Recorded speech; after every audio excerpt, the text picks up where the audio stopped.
Variasi penggunaan teori dalam penelitian kualitatif. Penyelidik kualitatif menggunakan teori dalam studi mereka dalam beberapa cara. Pertama, seperti dalam penelitian kuantitatif, digunakan sebagai penjelasan luas untuk perilaku dan sikap, dan mungkin lengkap dengan variabel, konstruksi, dan hipotesis. Misalnya, etnografer menggunakan tema budaya atau aspek budaya untuk dipelajari dalam proyek kualitatif mereka, seperti kontrol sosial, bahasa, stabilitas, dan perubahan atau organisasi sosial seperti kekerabatan atau keluarga. Tema dalam konteks ini memberikan serangkaian hipotesis siap pakai untuk diuji dari literatur. Meskipun para peneliti mungkin tidak merujuknya sebagai teori, mereka memberikan penjelasan luas yang digunakan para antropolog untuk mempelajari perilaku dan sikap berbagai budaya dari orang-orang. Kedua, para peneliti semakin banyak menggunakan lensa atau perspektif teoritis dalam penelitian kualitatif yang memberikan keseluruhan lensa orientasi untuk studi pertanyaan, gender, kelas, dan ras. Lensa ini menjadi perspektif transformatif yang membentuk jenis pertanyaan yang diajukan, menginformasikan bagaimana data dikumpulkan dan dianalisis, dan memberikan ajakan untuk bertindak atau berubah. Penelitian kualitatif tahun 1980-an mengalami transformasi untuk memperluas cakupan penyelidikannya dengan memasukkan lensa-lensa teoritis ini. Mereka dan orang-orang yang perlu dipelajari juga menunjukkan bagaimana peneliti memposisikan dirinya dalam studi kualitatif. Yang berikut perspektif teoritis kualitatif. Yang pertama, perspektif feminis. Memandang sebagai situasi beragam perempuan bermasalah dan intuisi yang membingkai situasi tersebut. Jadi, topik penelitian ini mencangkup isu-isu kebijakan yang terkait dengan mewujudkan keadilan sosial bagi perempuan dalam konteks tertentu atau pengetahuan tentang situasi yang menindas bagi perempuan. Yang kedua, diskursus rasial. Mengenai pertanyaan penting tentang kontrol dan produksi pengetahuan, khususnya tentang orang dan komunitas kulit berwarna. Selanjutnya, teori kritis. Perspektif yang bersangkutan dengan pemberdayaan manusia untuk mengatasi kendala ditempatkan pada mereka oleh ras, kelas, dan gender. Yang berikut, teori aneh. Istilah yang digunakan dalam literatur ini berfokus pada individu yang menyebut diri mereka lesbian, gay, biseksual, atau transgender. Penelitian ini menggunakan pendekatan yang tidak mengobjektivitas individu, memperhatikan sarana budaya dan politik, dan menyampaikan suara dan pengalaman individu yang telah ditindas. Penyelidikan disabilitas membahas mengenai pemahaman perspektif sosio-kultural populasi ini memungkinkan mereka untuk mengambil kendala atas hidup mereka dari pemahaman biologis ke catatan. Selanjutnya, postmodernis menolak gagasan bahwa pengetahuan itu pasti dan univokal. Inti dari serangan ini adalah ada 4 pernyataan yang saling terkait. Yang pertama, penelitian pada dasarnya melibatkan masalah kekuasaan. Yang kedua, laporan penelitian tidak transparan, melainkan ditulis oleh individu yang berbangsa, berjenis kelamin, bergolongan, dan berorientasi politik. Yang ketiga, ras, kelas, dan gender atau 3 serangkai yang kanonik akan kita tambahkan dalam orientasi seksual, kemampuan berbadan sehat, dan bahasa pertama antara lain sangat penting untuk memahami pengalaman. Dan yang keempat, secara historis penelitian tradisional telah membungkam anggota kelompok tertindas dan terpinggirkan. Hal ini yang menyebabkan postmodernis menolak gagasan tersebut. Selanjutnya bagian yang ketiga, dalam studi kualitatif teori atau penjelasan luas lainnya menjadi titik akhir, peneliti memulai dengan mengumpulkan informasi rinci dari partisipan dan kemudian membentuk informasi ini ke dalam kategori atau tema. Pengembangan tema dan kategori ke dalam pola teori atau generalisasi menunjukkan titik akhir yang bervariasi untuk studi kualitatif. Pengembangan tema dan kategori ke dalam pola, teori atau generalisasi menunjukkan titik akhir yang bervariasi untuk studi kualitatif. Misalnya, dalam penelitian studi kasus T mengacu pada pernyataan sebagai generalisasi proposisional, ringkasan interpretasi dan klaim peneliti yang ditambahkan pengalaman pribadi peneliti sendiri yang disebut generalisasi naturalistik. Lanjutnya bagian yang keempat, beberapa studi kualitatif tidak menggunakan teori eksplisit apapun. Namun kasus dapat dibuat bahwa tidak ada studi kualitatif yang dimulai dari pengamatan murni dan bahwa struktur konseptual sebelumnya terdiri dari teori dan metode memberikan titik awal. Penggunaan teori dalam proposal kualitatif harus memperhatikan hal-hal seperti teori apa yang akan digunakan, bagaimana teori tersebut akan digunakan, dari sudut pandang mana teori itu akan digunakan, dan beberapa tambahan hal lainnya. Yang berikut menemukan teori dalam penelitian kualitatif. Dalam studi-studi yang memiliki tema budaya atau lensa teoritis, maka teori yang digunakan untuk mempengaruhi penempatannya dalam studi kualitatif ini.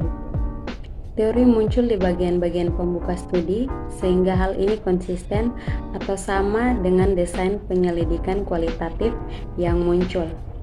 Teori biasanya muncul di bagian awal, sehingga dimodifikasikan atau disesuaikan dengan pandangan partisipan.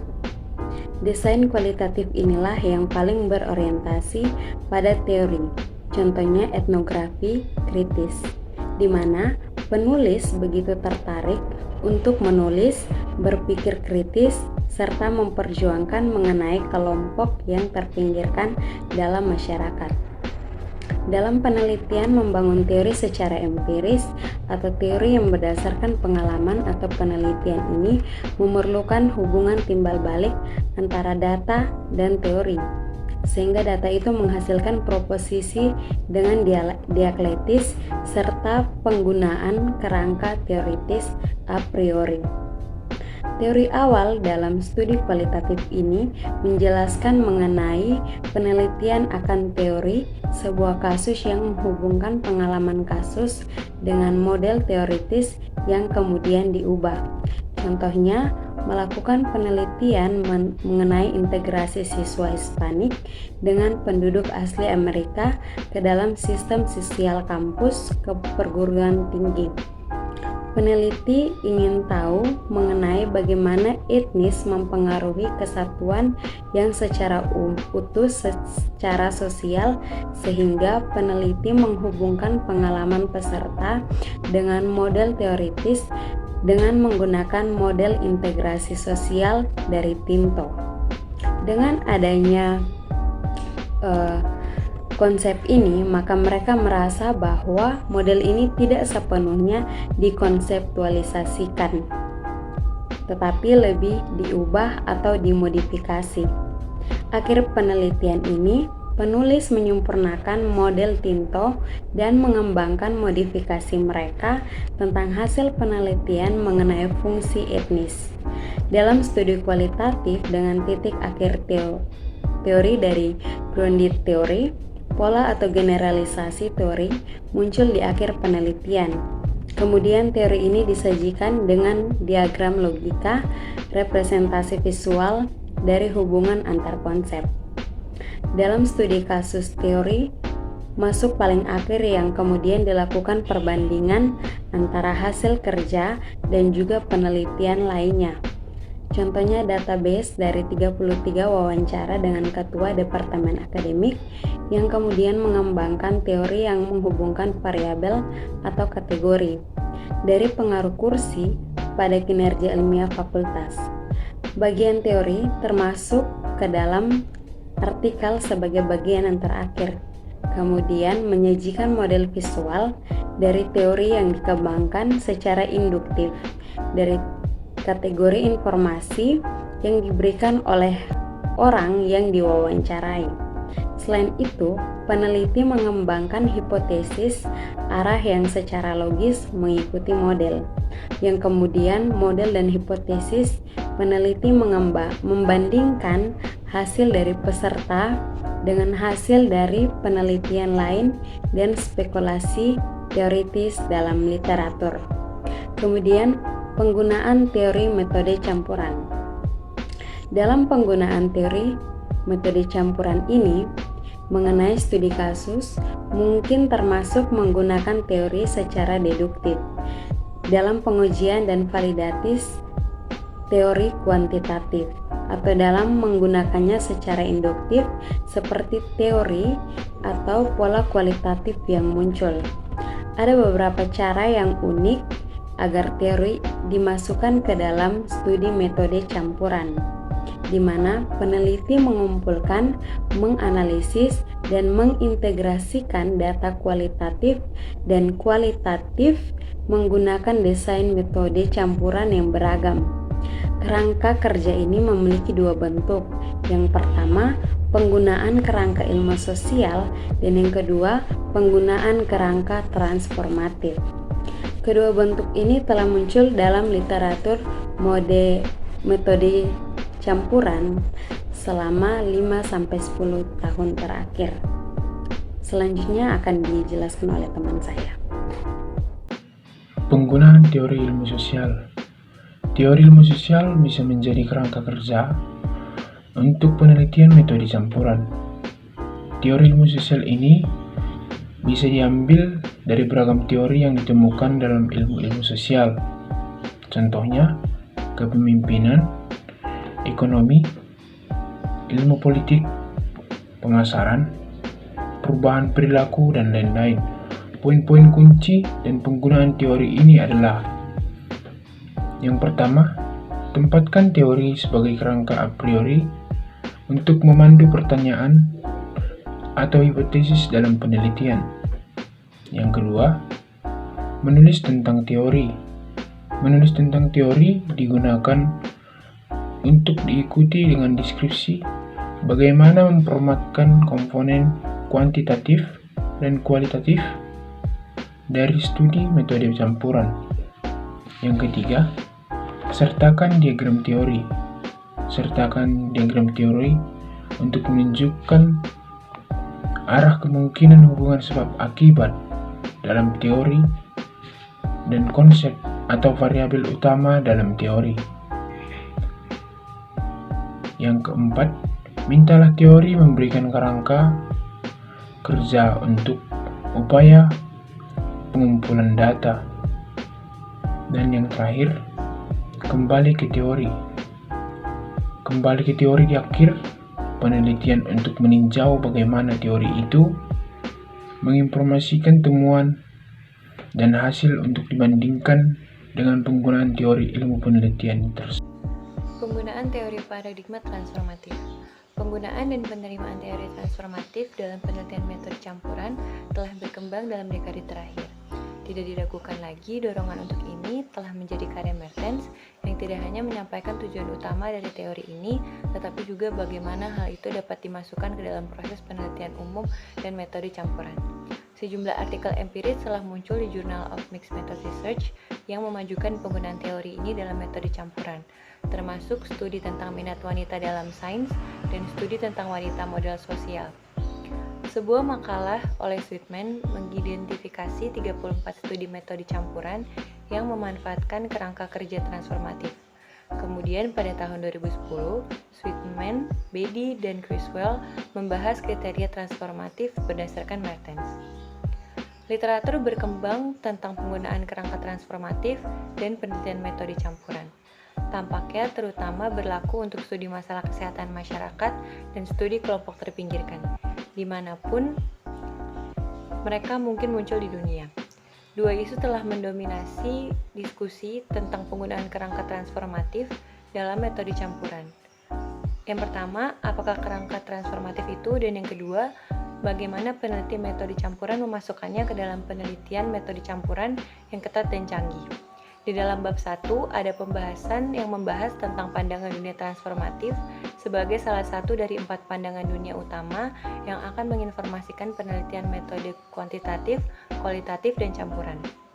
Memang orang bisa mempertanyakan apakah kerangka transformatif terletak pada tingkat pandangan dunia filosofis yang luas atau pada tingkat yang lebih sempit dan lebih teoritis yang menginformasikan apa yang mungkin dipelajari dan dijelaskan dalam sebuah penelitian. Di sini akan dibahas sebagai kerangka teoritis yang dapat mengelilingi dan menginformasikan proyek metode campuran. Kerangka metode campuran transformatif juga disebut paradigma penelitian transformatif. Adalah seperangkat asumsi dan prosedur yang digunakan dalam penelitian. Tema umum adalah sebagai berikut. Yang pertama, asumsi yang mendasari yang mengandalkan sikap etis inklusi dan menantang struktur sosial yang menindas. Yang kedua, proses masuk ke komunitas yang dirancang untuk membangun kepercayaan dan membuat tujuan serta strategi menjadi transparan. Yang ketiga, diseminasi temuan dengan cara yang mendorong penggunaan hasil untuk meningkatkan keadilan sosial dan hak asasi manusia. Selanjutnya, pendekatan transformatif berlaku bagi orang-orang yang mengalami diskriminasi dan penindasan, termasuk ras atau etnis, disabilitas, status imigran, konflik politik, orientasi seksual, kemiskinan, gender, dan usia. Bagaimana kerangka kerja ini diintegrasikan ke dalam studi metode campuran masih berkembang, tetapi Mertens mengidentifikasi beberapa elemen kerangka yang terkait dengan langkah-langkah dalam proses penelitian. Unsur-unsur ini disebutkan sebagai berikut. Yang pertama, mengidentifikasikan masalah dan mencari literatur. Yang kedua, mengidentifikasikan desain penelitian. Yang ketiga, mengidentifikasi sumber data dan memilih peserta. Yang keempat, mengidentifikasi atau membangun instrumen pengumpulan data dan metode. Dan yang terakhir adalah menganalisis, menafsirkan, dan melaporkan, serta menggunakan hasil. Membaca melalui pertanyaan-pertanyaan ini, seseorang memperoleh rasa pentingnya mempelajari isu-isu diskriminasi dan penindasan, dan mengakui keragaman di antara peserta studi. Pertanyaan-pertanyaan ini juga membahas tentang memperlakukan individu dengan hormat melalui pengumpulan dan komunikasi, pengumpulan data, dan melalui pelaporan hasil yang mengarah pada perubahan dalam proses dan hubungan sosial. Namun, akan sangat membantu bagi peneliti metode campuran untuk mengetahui cara terbaik memposisikan studi mereka dalam kerangka transformatif. Itu dapat dilakukan dengan melakukan hal sebagai berikut. Yang pertama, tunjukkan dalam bagian-bagian pembuka sebuah penelitian bahwa kerangka kerja transformatif sedang digunakan. Sebutkan kerangka kerja ini di awal penelitian yang berkaitan dengan komunitas yang terpinggirkan atau kurang terwakili dan isu-isu spesifik yang dihadapi komunitas tersebut, misalnya penindasan atau kekuasaan. Masukkan kerangka kerja ini ke dalam kumpulan literatur teoritis seperti literatur feminis dan literatur rasialis. Libatkan komunitas yang berkepentingan dalam proses penelitian, misalnya dalam pengumpulan data.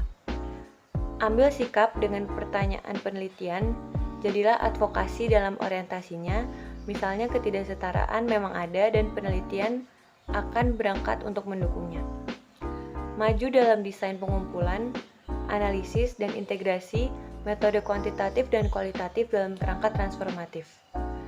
Bicarakan tentang pengalaman Anda sebagai peneliti dan bagaimana pengalaman dan latar belakang Anda membentuk pemahaman Anda tentang peserta dan masalah yang diteliti. Akhiri studi dengan mengadvokasi perubahan untuk membantu populasi yang diteliti dan masalahnya. Salah satu cara terbaik untuk mempelajari cara menggabungkan kerangka kerja transformatif ke dalam studi metode campuran adalah dengan memeriksa artikel jurnal yang diterbitkan dan mempelajari bagaimana kerangka tersebut dimasukkan ke dalam proses penelitian.